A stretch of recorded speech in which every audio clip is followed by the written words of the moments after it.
அன்புல பரிசுத்தம் இருக்கா? அன்புல பரிசுத்தம் அப்படின்னா அசுத்த அன்புன்னு கூட ஒன்று இருக்குன்னு தான் உண்மை. அப்போ சில பேர் அன்பு அன்பு அன்புன்னு பேசலாம். அந்த அன்பு வந்து எங்கிருந்து பிறக்கலாம் அப்படின்னா துர்மனசாட்சியிலிருந்து, மாய்மாலத்திலிருந்து, பொல்லாத சிந்தனைகளிலிருந்து அன்பு என்று பேசிக்கொண்டு வலம் வரலாம். நல்லா கவனிங்க.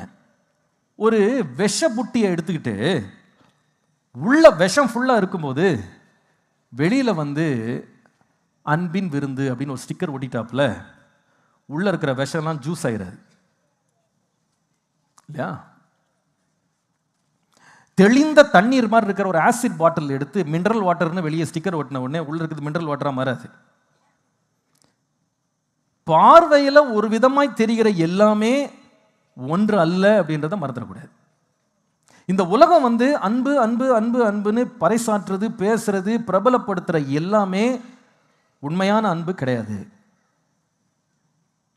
சாதாரண பொருட்கள், எண்ணெய், பருப்பு, இதுலேயே டூப்ளிகேட் இருக்கும்போது அன்புலையும் என்ன இருக்கு? நிறைய டூப்ளிகேட் இருக்கு. தன்னை அன்பு அன்பு அன்புன்னு பறைசாற்றிக்கும், அது ரொம்ப பேசும், பிரபலப்படுத்தும், அதுக்கு படம் எடுப்பாங்க, அதுக்கு அட்வர்டைஸ்மெண்ட் போடுவாங்க, கார்டு விற்பாங்க, தலானி விற்பாங்க, எல்லாம் விற்பாங்க. ஆனால் அது உண்மையா அன்பா? அது தேவனிடத்திலிருந்து பிறக்கிற அன்பா? அது நம்மை பரலோகத்தில் கொண்டு போய் சேர்க்கிற அன்பா? நீங்க அன்பு என்று பின்பற்றி போகிற காரியம் தேவனுடைய வசனத்தின்படி அங்கீகரிக்கப்படவில்லை என்றால் அந்த அன்பே நம்மை ஏமாற்றிவிடும். அந்த அன்பு நம்மை துன்மார்க்கத்துக்கு நேராக நடத்தினோம், பாவத்துக்கு நேராக நடத்தும். இதுதான் இன்னைக்கு உலகத்தை பற்றி பிடித்திருக்கிற கேடு. அவங்ககிட்ட கேட்டிங்கன்னா அன்புன்றாங்க, சில பேர் காதல்ன்றாங்க, சில பேர் மயக்கம்ன்றாங்க, என்னென்னமோ சொல்கிறாங்க. இதெல்லாம் பேசி இது வந்து ரொம்ப பெஸ்ட்டுன்னு சொல்லி நிறைய பேருக்கு அதை வந்து ப்ரப்போஸ் பண்ணுறாங்க, அதை வந்து நிறைய பேருக்கு அதை வந்து ரெக்கமெண்ட் பண்ணுறாங்க, அதை ரொம்ப ப்ரொமோட் பண்ணுறாங்க, பயங்கரமாக ப்ரொமோட் பண்ணுறாங்க. ஆனால் உண்மையாக அன்புனா என்னன்னு கண்டுபிடிக்கணும்னா அதை பேசுறதுக்கு தகுதி உள்ள ஒரே ஒருத்தர் உண்டான தேவன் மாத்திரம்தான். ஏன் தெரியுமா? வேதம் சொல்லுகிறது தேவன் அன்புள்ளவர்ல, தேவன் அன்பாகவே இருக்கிறார். He is not loving, he is love. So அவர்கிட்ட போய் கேட்டா வாட் இஸ் லவ் அப்படின்னு கேட்டா அவர் சொல்லுவாரு, அன்பு எப்படி இருக்க வேண்டும் என்றால் அது சுத்தமான இருதயத்தில் பிறக்கணும், நல்ல மனசாட்சியில் பிறக்கணும், மாயமற்ற விசுவாசத்தில் பிறக்கணும். அப்போ இந்த அன்பு எப்படி இருக்கணும்னா பியூரா இருக்கணும், தூய்மையா இருக்கணும். ஒரு மனுஷனை கரப்படுத்திடக்கூடாது, ஒரு மனுஷனை பாவத்திற்கு நடத்திடக்கூடாது, துன்மார்க்கத்துக்கு நடத்தக்கூடாது, ஒரு மனுஷனை வந்து தேவனுக்கு விரோதமான துணிகர பாவங்களுக்கு அவனை கொண்டு போயிடக்கூடாது. அதுதான் தேவன் அங்கீகரிக்கிற, எதிர்பார்க்கிற அன்பு. அந்த அன்பை ஒருவன் பின்பற்றி போனால்தான் முடிவிலே மகிமையிலே சேர்வான். இதை குறித்து அநேக வசனங்களை காண்பிக்க முடியும். நான் இந்த அன்பினுடைய தரம் எப்படி இருக்கணும்னு சொல்லி பேசும்போது ரோமர் 12:9 வாசித்தால், உங்கள் அன்பு மாயமற்றதா இருப்பதாக. அப்படின்னா அர்த்தம் என்னன்னா அன்புல மாய்மாலமான அன்பும் இருக்கு. ஆனா பைபிள் சொல்லுது உங்க அன்பு எப்படி இருக்கணும்னா மாய்மாலம் எல்லாம் இருக்கணும். எபேசியர் 4:15 அன்புடன் சத்தியத்தை கைக்கொண்டு, இங்கிலீஷ்ல இதை வாசிக்கும் போது speaking the truth in love. அப்படின்னா அர்த்தம் என்னன்னா அன்பு உண்மை பேசுகிறதோடு சேர்ந்து வர வேண்டும். உண்மையாக அல்லது உண்மையை பேசுகிற அன்பு. இந்த தரம் வந்து உலகம் சொல்ற அன்பு இல்லை. இந்த தரம் வந்து உலகத்தில் எவ்வளவு டிஃப்ரெண்டா இருக்குன்னு கேட்டா, ஏப்பா அன்புக்காக தானே செஞ்ச, எதை செஞ்சாலும் ஒன்றும் தப்பு கிடையாது. All is fair in love and war. எல்லாமே அன்புக்குன்னு செய்தினா அதுல தப்பே கிடையாது.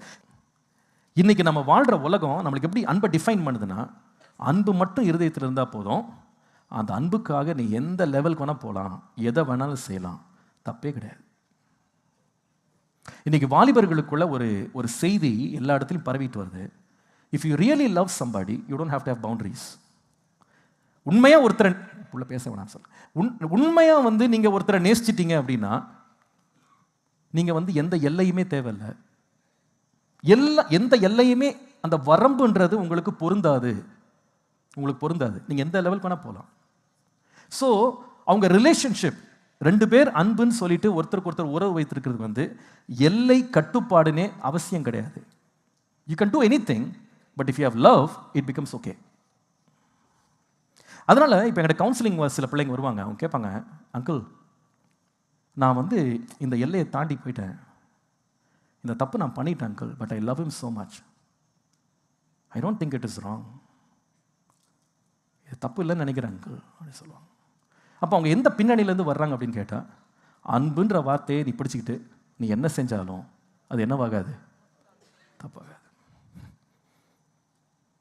அன்புன்னு மட்டும் நீ சாயம் பூசிட்டா அதுக்கு பின்னால் என்ன நடந்தாலும் பரவாயில்ல, இட் இஸ் அக்செப்டபிள் அப்படின்றத உலகம் சொல்லுது. அதாவது நீ ஒரு அருவருப்பான தப்பை செஞ்சுட்டு கூட அன்புனால தான் செஞ்சேன் அப்படின்னு நீ சொல்லலாம். உலகம் சொல்லும், நீ அன்புனால தானே செஞ்ச, you love him right, you love her right, நீ அவளை நேசிக்கிறல்ல, அவனை நேசிக்கிறல்ல, அப்போ என்ன வேணா செய்யலாம், ஒன்றும் தப்பு இல்லை, it's okay. There are no limits, there are no boundaries. அதெல்லாம் சும்மா ட்ரெடிஷன்ஸ் சொல்லும், அதெல்லாம் சும்மா எல்லாம் உலகம் பேசும், அதெல்லாம் சும்மா பைபிளில் சொல்லியிருக்கோம், அதெல்லாம் ஒன்றும் கிடையாது. If you have love, no limits, you are free to do anything you want. Bible அப்படி சொல்லலை. எந்த அன்பு பரலோகத்தில் கொண்டு போய் சேர்க்கும்னா தேவனிடத்திலிருந்து வந்த அன்பு, தேவனை போல உள்ள அன்பு, அவர் பரிசுத்தாவினால் இருதயத்தில் ஊற்றின அன்பு இருந்தாதான் நீ பரலோகத்துக்கு போக முடியும். நியாய தீர்ப்பு நாளில் வெட்கப்படாமல் இருக்க முடியும்.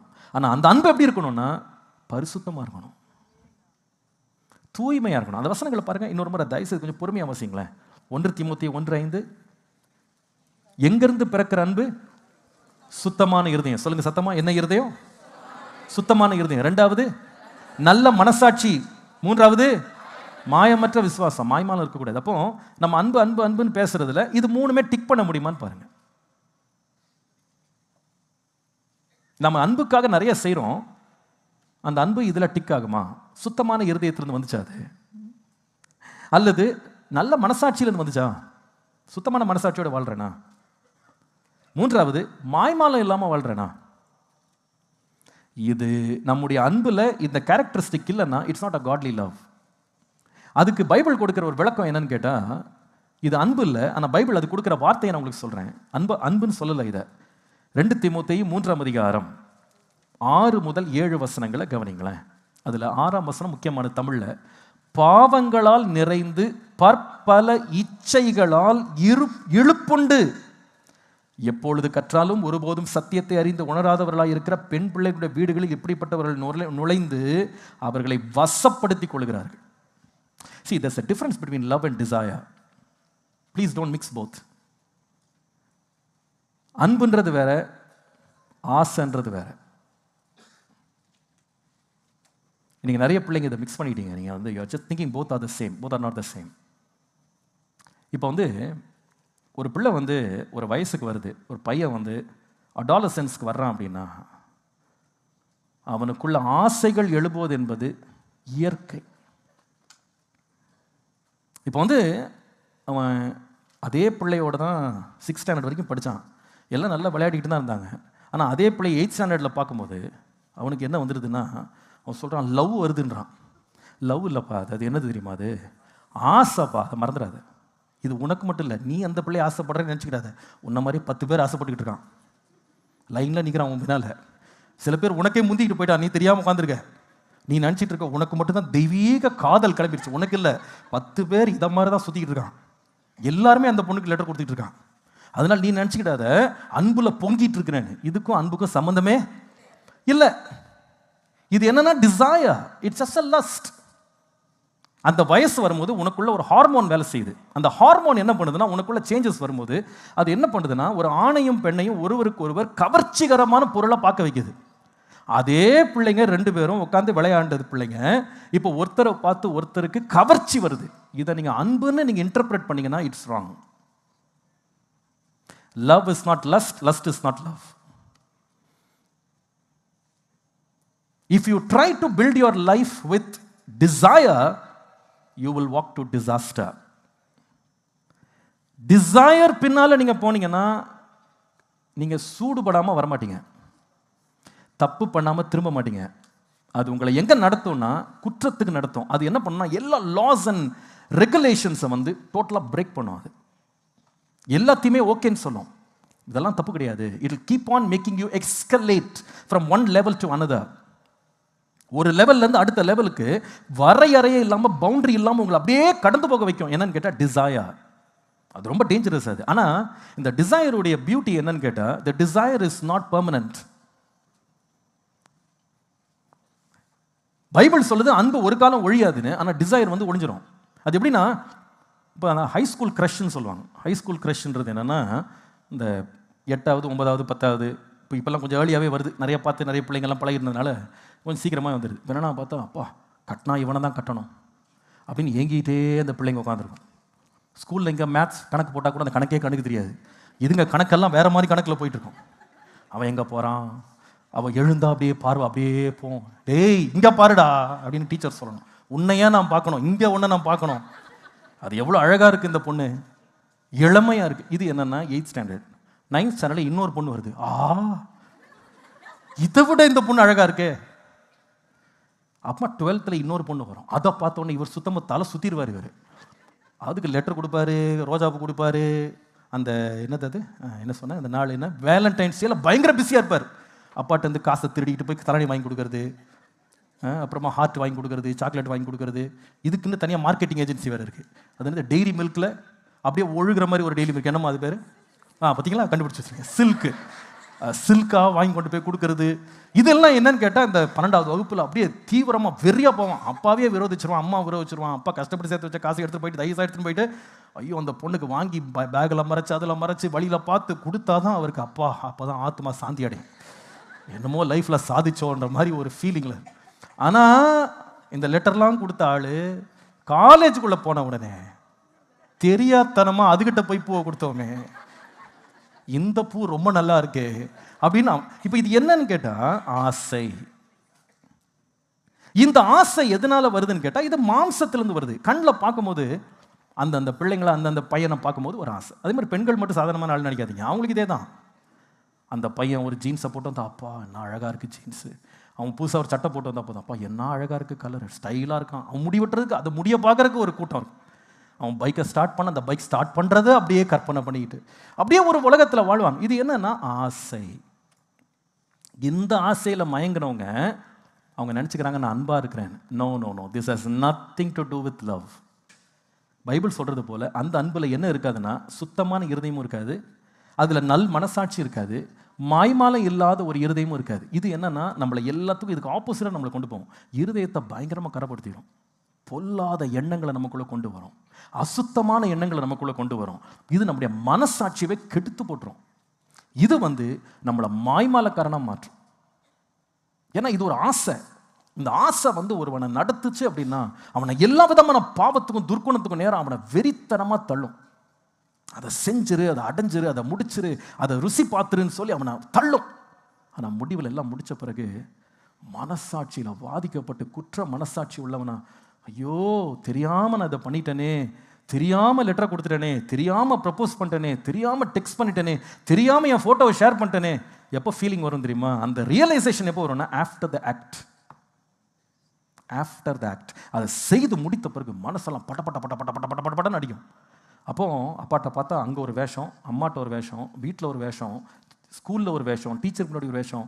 இதெல்லாம் மாற்றி மாற்றி மாற்றி they have lost themselves. They live with guilt. இந்த அன்பு வந்து அல்லது இந்த ஆசை பயத்தை போக்காது, பயத்தை அதிகரிக்கும். பார்த்தீங்கன்னா மிரண்டு போய் பயந்து போய், ஏன்னா அவனுக்கு தெரியும் this is not what I thought it was. நான் நினைச்சது போல இது இல்லை, இது ஒரு வஞ்சனை. இது எப்படின்னா, இந்த ஏதேன் தோட்டத்தில் பிசாசானவன் இந்த ஏவாளை வஞ்சிக்கும் போது, அது பார்வைக்கு ரொம்ப அழகாக இருக்குது, புசிப்புக்கு ரொம்ப நல்லா இருக்குது, கண்ணை தெளிவிக்கிற மாதிரி இருக்கணுன்னே இந்த ஏவாள் மயங்கி போய் சாப்பிட்டா பாருங்க. சாப்பிட்டு முடிச்ச பிறகுதான் அவளுக்கு கண்ணுக்கு தெரியுது, ஐயோ இவ்வளோ பெரிய முட்டாள்தனம் பண்ணிட்டேனே, என்கிட்ட இருக்கிறதெல்லாம் என்ன பண்ணிட்டேன், இழந்துட்டேன். இது அன்பு இல்லை, இது ஆசை அல்லது இச்சை, லஸ்ட். இதை பின்பற்றி போறவன் பரலோக ராஜ்யத்துக்கு வர முடியாது. ஏனென்றால் இந்த அன்பு என்று இதை பற்றி பேசுகிற உலகத்தில் சுத்தமுள்ள இருதயமும் கிடையாது, நல்ல மனசாட்சியும் கிடையாது, அதில் வந்து மாயமற்ற ஒரு வாழ்க்கையும் கிடையாது. ஆனால் தேவன் சொல்லுகிற அன்பு ரொம்ப வித்தியாசமானது. அது சுத்தமுள்ள இருதயம், நல்ல மனசாட்சி, அது வந்து மாயமில்லாத ஒரு விசுவாசம், மாயமற்ற ஒரு அன்பு, சத்தியத்தை பேசுகிற ஒரு அன்பு. அது எங்கிருந்து வருது? தேவனிடத்திலிருந்து வருகிறது. ஹல்லேலூயா.